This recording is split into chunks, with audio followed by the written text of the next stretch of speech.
ਸੋ ਅੱਜ ਅਸੀਂ ਕਰਨ ਜਾ ਰਹੇ ਹਾਂ ਨੇਚਰ ਆਫ ਫਿਜ਼ੀਕਲ ਲਾਜ਼। ਇਹ ਫਰਸਟ ਯੂਨਿਟ ਦੇ ਪਹਿਲੇ ਚੈਪਟਰ ਦੀ ਥਰਡ ਵੀਡੀਓ ਆ।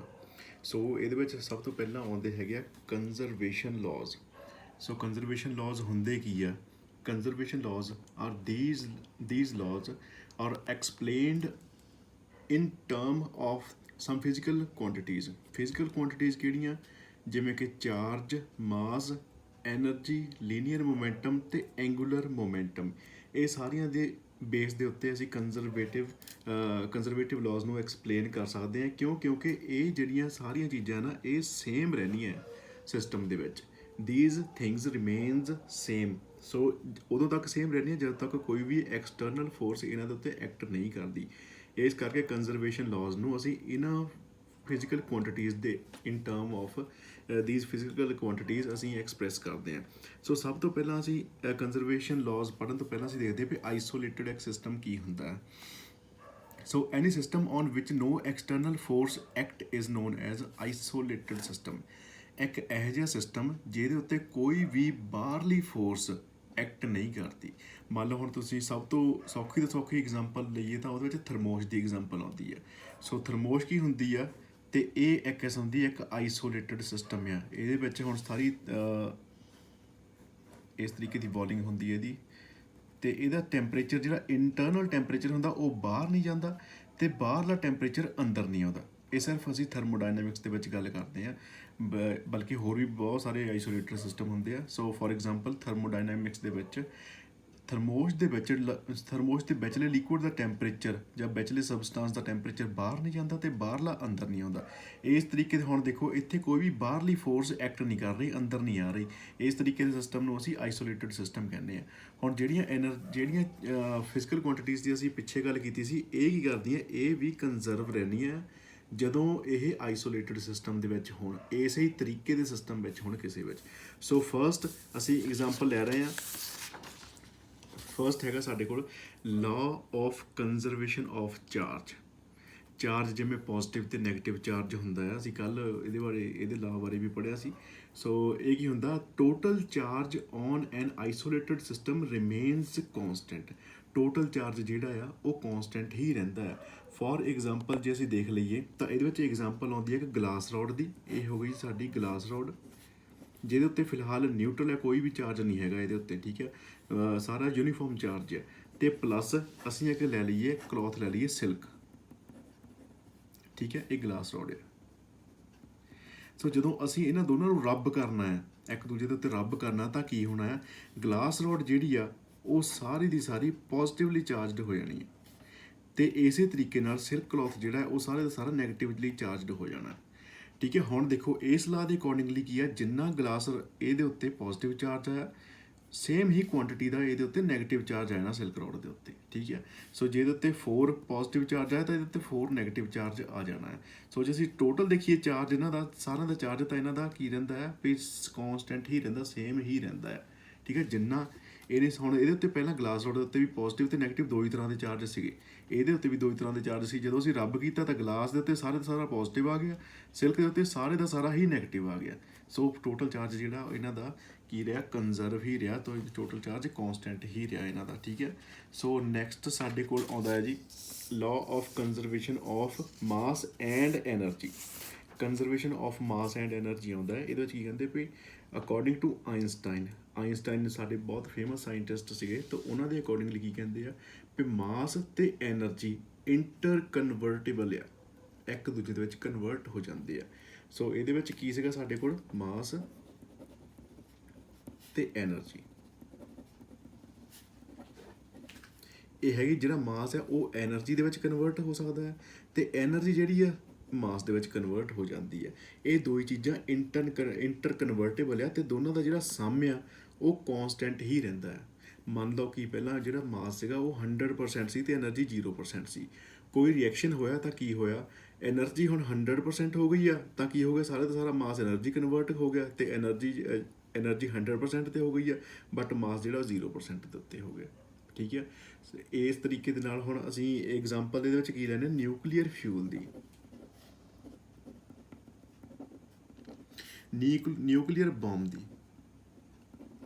ਹੁਣ ਨਿਊਕਲੀਅਰ ਦੇ ਬੰਬ ਦੇ ਵਿੱਚ ਕੀ ਹੁੰਦਾ, ਐਟਮਸ ਦਾ ਮਾਸ ਜਿਹੜਾ ਹੁੰਦਾ ਹੈ, ਐਟਮਸ ਦਾ ਮਾਸ ਜਦੋਂ ਉਹ ਫੁੱਟਦੇ ਆ ਨਾ ਬੰਬ, ਜਦੋਂ ਬੰਬ ਐਕਸਪਲੋਡ ਹੁੰਦਾ ਹੈ, ਐਟਮਸ ਦਾ ਮਾਸ ਜਿੰਨਾ ਵੀ ਹੁੰਦਾ ਉਹ ਸਾਰੇ ਦਾ ਸਾਰਾ ਬਹੁਤ ਸਾਰੀ એનર્ਜੀ ਦੇ ਵਿੱਚ ਕਨਵਰਟ ਹੋ ਜਾਂਦਾ। ਸੋ ਮਾਸ એનર્ਜੀ ਦੇ ਵਿੱਚ ਕਨਵਰਟ ਹੋ ਜਾਂਦਾ ਇਸ ਤਰੀਕੇ ਦੇ ਨਾਲ।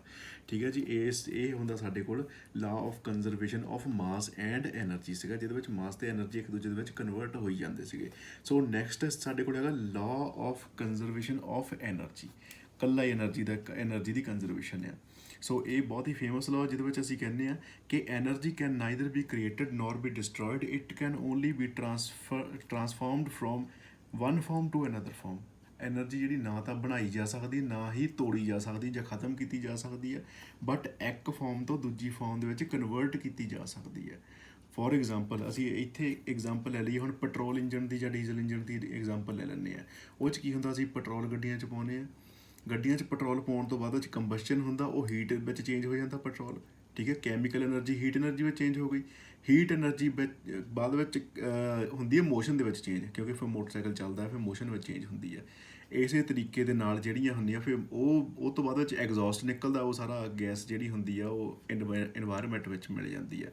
ਸੋ ਇਹ ਸਾਰੀਆਂ ਐਨਰਜੀਜ਼ ਦਾ ਸਾਈਕਲ ਚੱਲਦਾ ਰਹਿੰਦਾ ਹੈ, ਇੱਕ ਐਨਰਜੀ ਦੂਜੀ ਦੇ ਵਿੱਚ ਕਨਵਰਟ ਹੁੰਦੀ ਜਾਂਦੀ ਹੈ। ਸੋ ਠੀਕ ਹੈ, ਫਿਲਹਾਲ ਅਸੀਂ ਇੱਥੇ ਐਗਜ਼ਾਮਪਲ ਅਸੀਂ ਲੈਂਦੇ ਹੈਗੇ ਆ ਕਾਈਨੈਟਿਕ ਐਨਰਜੀ ਅਤੇ ਪੋਟੈਂਸ਼ੀਅਲ ਐਨਰਜੀ ਦੀ। ਸੋ ਕਾਈਨੈਟਿਕ ਐਨਰਜੀ ਅਤੇ ਪੋਟੈਂਸ਼ੀਅਲ ਐਨਰਜੀ ਇੱਕ ਦੂਜੇ ਵਿੱਚ ਚੇਂਜ ਕਿੱਦਾਂ ਹੁੰਦੀ ਆ। ਮੰਨ ਲਓ ਇੱਕ ਆਬਜੈਕਟ ਆ, ਇਹ ਹਾਈਟ ਦੇ ਉੱਤੇ ਆ, ਇੱਕ ਸਫੈਰੀਕਲ ਆਬਜੈਕਟ ਆ। ਠੀਕ ਹੈ, ਸੋ ਜਦੋਂ ਇਹ ਇੱਕ ਸਟੇਬਲ ਪੋਜੀਸ਼ਨ ਦੇ ਉੱਤੇ ਆ, ਜਿੱਦਾਂ ਪਾਣੀ ਦੀ ਟੈਂਕੀ ਆ ਮੰਨ ਲਓ, ਤੋ ਇੱਕ ਸਟੇਬਲ ਪੋਜੀਸ਼ਨ ਦੇ ਉੱਤੇ ਤਾਂ ਇਹਦੇ ਵਿੱਚ ਹੁਣ ਪੋਟੈਂਸ਼ੀਅਲ ਐਨਰਜੀ ਜਿਹੜੀ ਆ ਉਹ ਇਹਦੀ ਮੈਕਸੀਮਮ ਆ। ਪੋਟੈਂਸ਼ੀਅਲ ਐਨਰਜੀ ਇਹਦੀ ਮੈਕਸੀਮਮ ਹੈ। ਪੋਟੈਂਸ਼ੀਅਲ ਹੁੰਦਾ ਪ੍ਰੈਸ਼ਰ ਐਨਰਜੀ ਜਿਹੜੀ ਇਹਦੀ ਮੈਕਸੀਮਮ ਹੈ। ਬਟ ਜਦੋਂ ਇਹਨੇ ਨੀਚੇ ਡਰੋਪ ਹੋਣਾ ਆ ਤਾਂ ਕੀ ਹੋਣੀ, ਪੋਟੈਂਸ਼ੀਅਲ ਐਨਰਜੀ ਜਿਹੜੀ ਆ ਉਹ ਘਟੀ ਜਾਣੀ ਆ ਅਤੇ ਕਾਈਨੈਟਿਕ ਐਨਰਜੀ ਜਿਹੜੀ ਆ ਉਹ ਪਲੱਸ ਹੋ ਜਾਣੀ, ਵਧੀ ਜਾਣੀ ਹੈ। ਸੋ ਜਦੋਂ ਇਹ ਆਬਜੈਕਟ ਬਿਲਕੁਲ ਥੱਲੇ ਆ ਗਿਆ, ਜਦੋਂ ਹੁਣ ਇਹ ਸਿਰਫ ਇੰਟਰਮੀਡੀਏਟਰ ਵਿੱਚ ਐਨ ਬਿਲਕੁਲ ਸੈਂਟਰ ਦੇ ਵਿੱਚ ਹੋਇਆ, ਤਾਂ ਕੀ ਹੋਣਾ, ਇਹਦੀ ਕਾਈਨੈਟਿਕ ਐਨਰਜੀ ਮੈਕਸੀਮਮ ਹੋਣੀ ਹੈ ਇਸ ਟਾਈਮ 'ਤੇ, ਬਟ ਪੋਟੈਂਸ਼ੀਅਲ ਐਨਰਜੀ ਜ਼ੀਰੋ ਹੋਣੀ ਹੈ। ਜਦੋਂ ਬਿਲਕੁਲ ਧਰਤੀ ਦੇ ਉੱਤੇ ਆ ਕੇ ਸਰਫੇਸ ਉੱਤੇ ਡਿੱਗ ਪਿਆ ਤਾਂ ਫਿਰ ਪੋਟੈਂਸ਼ੀਅਲ ਐਨਰਜੀ ਜਿਹੜੀ ਮੈਕਸੀਮਮ ਹੋ ਜਾਣੀ ਅਤੇ ਕਾਈਨੈਟਿਕ ਐਨਰਜੀ ਜਿਹੜੀ ਇਹਦੀ ਮਿਨੀਮਮ ਹੋ ਜਾਣੀ ਹੈ। ਇਸ ਤਰੀਕੇ ਦੇ ਨਾਲ ਜਿਹੜੀਆਂ ਸਾਡੀਆਂ ਪੋਟੈਂਸ਼ੀਅਲ ਅਤੇ ਕਾਈਨੈਟਿਕ ਐਨਰਜੀ ਇੱਕ ਦੂਜੇ ਦੇ ਵਿੱਚ ਇੰਟਰ ਕਨਵਰਟ ਹੋਈ ਜਾਂਦੀ ਰਹਿੰਦੀ ਹੈ। ਮਤਲਬ ਕੀ ਆ, ਐਨਰਜੀ ਇੱਕ ਫਾਰਮ ਤੋਂ ਦੂਜੀ ਫਾਰਮ ਦੇ ਵਿੱਚ ਬਦਲਦੀ ਰਹਿੰਦੀ ਹੈ। ਇਸੇ ਹੀ ਫਾਰਮ ਦੇ ਉੱਤੇ ਜਿਹੜੇ ਬੜੇ ਬੜੇ ਡੈਮ ਆ ਉਹ ਕੰਮ ਕਰਦੇ ਆ। ਠੀਕ ਹੈ ਜੀ, ਸੋ ਨੈਕਸਟ ਸਾਡੇ ਕੋਲ ਆਉਂਦਾ ਆ law of conservation of linear momentum. Linear momentum ਨੂੰ ਅਸੀਂ P ਦੇ ਨਾਲ ਡਿਨੋਟ ਕਰਦੇ ਹਾਂ। ਠੀਕ ਹੈ, ਸੋ ਲੀਨੀਅਰ ਮੋਮੈਂਟਮ ਬਣਦੀ ਕਿਹਦੇ ਨਾਲ ਆ, ਉਹ ਹੁੰਦੀ ਹੈ ਮਾਸ ਇਨਟੂ ਵੈਲੋਸਿਟੀ। ਹੁਣ ਇੱਥੇ ਜਦੋਂ ਮਾਸ ਮੈਂ ਕਹਿੰਦਾ ਤਾਂ ਮਾਸ ਦਾ ਮਤਲਬ ਇਹ ਨਹੀਂ ਜਿਹੜਾ ਸਕਿਨ ਵਾਲਾ ਮਾਸ ਹੁੰਦਾ, ਜਿੱਦਾਂ ਆਪਾਂ ਸਕਿਨ ਦਾ ਮਾਸ, ਇਹ ਵਾਲਾ ਮਾਸ ਨਹੀਂ ਹੈਗਾ। ਮਾਸ ਦਾ ਮਤਲਬ ਇਹ ਆ ਵੀ ਕੋਈ ਵੀ ਆਬਜੈਕਟ ਕਿੰਨੀ ਜਗ੍ਹਾ ਘੇਰਦਾ ਯੂਨੀਵਰਸ ਦੇ ਵਿੱਚ। ਠੀਕ ਹੈ, ਕਿੰਨੀ ਜਗ੍ਹਾ ਘੇਰਦਾ ਉਹਨੂੰ ਕਹਿੰਦੇ ਹੈਗੇ ਮਾਸ। ਸੋ ਮਾਸ ਇਨਟੂ ਵੈਲੋਸਿਟੀ, ਹੁਣ ਕੋਈ ਵੀ ਆਬਜੈਕਟ ਕਿੰਨੀ ਜਗ੍ਹਾ ਘੇਰਦਾ ਹੈ, ਮਲਟੀਪਲਾਈ ਕਿੰਨੀ ਵੈਲੋਸਿਟੀ ਦੇ ਨਾਲ ਮੂਵ ਕਰ ਰਿਹਾ, ਇਹ ਦੋ ਹੀ ਚੀਜ਼ਾਂ ਮਲਟੀਪਲਾਈ ਹੋ ਕੇ ਬਣਦੀਆਂ ਮੋਮੈਂਟਮ। ਠੀਕ ਹੈ, ਤਾਂ ਇਹਦੇ ਵਿੱਚ ਹੁਣ ਇਹਦਾ ਲਾਅ ਕੀ ਹੈ ਜੀ, the total momentum of an isolated system remains conserved. Total momentum ਜਿਹੜੀ ਆ ਕੰਜ਼ਰਵ ਹੀ ਰਹਿੰਦੀ ਆ, ਇਹ ਲਾਅ ਹੁੰਦਾ। ਸੋ ਫੋਰ ਐਗਜ਼ਾਮਪਲ ਕੀ ਆ, ਰੀਕੋਇਲ ਆਫ ਏ ਗਨ। ਠੀਕ ਹੈ, ਰੀਕੋਇਲ ਆਫ ਦੇ ਗਨ ਦੇ ਵਿੱਚ ਹੁਣ ਕੀ ਆ, ਮੰਨ ਲਓ ਇੱਕ ਗਨ ਆ, ਠੀਕ ਹੈ, ਗਨ ਹੈ, ਹੁਣ ਇਹ ਗਨ ਹੋ ਗਈ ਸਾਡੇ ਕੋਲ ਅਤੇ ਇਹਦੇ ਵਿੱਚ ਬੁਲਟ ਫਾਇਰ ਹੁੰਦੀ ਹੈ। ਇਹ ਬੁਲਟ ਫਾਇਰ ਹੋ ਗਈ, ਜਿਹਦੇ ਵਿੱਚ ਆ ਹੋ ਗਈ ਸਾਡੇ ਕੋਲ ਇੱਕ ਗਨ ਹੋ ਗਈ ਸਾਡੀ। ਜਦੋਂ ਬੁਲਟ ਫਾਇਰ ਹੁੰਦੀ ਤਾਂ ਬੁਲਟ ਜਿਹੜੀ ਆ, ਬੁਲਟ ਫਾਰਵਰਡ ਮੂਵ ਕਰਦੀ ਹੈ। ਬੁਲਟ ਬਹੁਤ ਛੋਟੀ ਹੁੰਦੀ, ਜਾਣੀ ਉਹਦਾ ਮਾਸ ਬਹੁਤ ਛੋਟਾ ਹੁੰਦਾ ਤਾਂ, ਬਟ ਉਹਦੀ ਵੈਲੋਸਿਟੀ ਜਿਹੜੀ ਉਹ ਬਹੁਤ ਜ਼ਿਆਦਾ ਹੁੰਦੀ ਹੈ। ਠੀਕ ਹੈ, ਇਹ ਅੱਗੇ ਫਾਰਵਰਡ ਮੂਵ ਕਰਦੀ ਬਹੁਤ ਤੇਜ਼ੀ ਦੇ ਨਾਲ। ਬਟ ਹੁਣ ਜਿਹਨੇ ਕਿਸੇ ਨੇ ਬੁਲਟ ਫਾਇਰ ਕੀਤੀ ਜਾਂ ਗਨ ਚਲਾਈ ਆ, ਉਹਨੂੰ ਪਤਾ ਹੋਣਾ ਕਿ ਗਨ ਜਿਹੜੀ ਆ ਉਹ ਪਿੱਛੇ ਨੂੰ ਰੀਕੋਇਲ ਦਿੰਦੀ ਆ, ਝਟਕਾ ਮਾਰਦੀ ਹੈ ਮੋਢੇ ਦੇ ਉੱਤੇ। ਠੀਕ ਹੈ ਜੀ, ਅਤੇ ਹੁਣ ਝਟਕਾ ਜਿਹੜਾ ਹੁੰਦਾ ਆ ਉਹ ਬਿਲਕੁਲ ਇਹਨਾਂ ਦੋਨਾਂ ਦੀ ਮੋਮੈਂਟਮ, ਜਿਹੜੀ ਇਹਦੀ ਮੋਮੈਂਟਮ ਅਤੇ ਇਹਦੀ ਮੋਮੈਂਟਮ ਸੇਮ ਹੁੰਦੀ ਹੈ। ਹੁਣ ਝਟਕਾ ਕਿਉਂਕਿ ਗਨ ਦਾ ਮਾਸ ਵੀ ਜ਼ਿਆਦਾ ਹੈ, ਸੋ ਇਸ ਲਈ ਇਹਦੀ ਵੈਲੋਸਿਟੀ ਘੱਟ ਹੁੰਦੀ ਹੈ। ਬਟ ਜੇ ਅਸੀਂ ਇਹਦਾ ਮੋਮੈਂਟਮ ਦੇਖੀਏ ਦੋਨਾਂ ਦਾ, ਤਾਂ ਦੋਨਾਂ ਦਾ ਹੀ ਬਰਾਬਰ ਹੋਊਗਾ, ਬੁਲਟ ਦਾ ਅਤੇ ਗਨ ਦਾ ਪਿੱਛੇ ਨੂੰ ਆਉਣ ਦਾ ਅਤੇ ਬੁਲਟ ਦਾ ਫਾਰਵਰਡ ਜਾਣ ਦਾ, ਦੋਨਾਂ ਦਾ ਮੋਮੈਂਟਮ ਬਰਾਬਰ ਹੋਊਗਾ। ਸੇਮ ਤਰੀਕੇ ਦੇ ਨਾਲ ਹੀ ਸਾਡਾ ਆਉਂਦਾ ਰੋਕਟ ਪ੍ਰੋਪਲਸ਼ਨ। ਰੋਕਟ ਪ੍ਰੋਪਲਸ਼ਨ ਦੇ ਵਿੱਚ ਹੁਣ ਕੀ ਹੁੰਦਾ ਹੈ, ਇੱਕ ਰੋਕਟ ਹੋ ਗਿਆ ਜੀ, ਇਹ ਕੀ ਕਰਦਾ, ਨੀਚੇ ਨੂੰ ਗੈਸਾਂ ਐਗਜ਼ੌਸਟ ਕਰਦਾ ਥੱਲੇ ਨੂੰ। ਜਿੰਨੀਆਂ ਗੈਸਾਂ ਐਗਜ਼ੌਸਟ ਕਰਦਾ ਹੈ ਉਨੀ ਐਨਰਜੀ ਜਿਹੜੀ ਥੱਲੇ ਨੂੰ ਸਿੱਟਦਾ ਇਹ, ਉਹਦੇ ਬਰਾਬਰ ਹੀ ਇਹ ਉੱਪਰ ਨੂੰ ਲਿਫਟ ਕਰਦਾ। ਸੋ ਇਹ ਕੀ ਆ, ਇਹ ਲੀਨੀਅਰ ਮੋਮੈਂਟਮ ਦੇ ਵਿੱਚ ਆਉਂਦਾ ਜੀ। ਇਹ ਲੀਨੀਅਰ ਮੋਮੈਂਟਮ ਨੂੰ ਕੰਜ਼ਰਵ ਕਰਨ ਦੀ ਐਗਜ਼ਾਮਪਲ ਹੈ।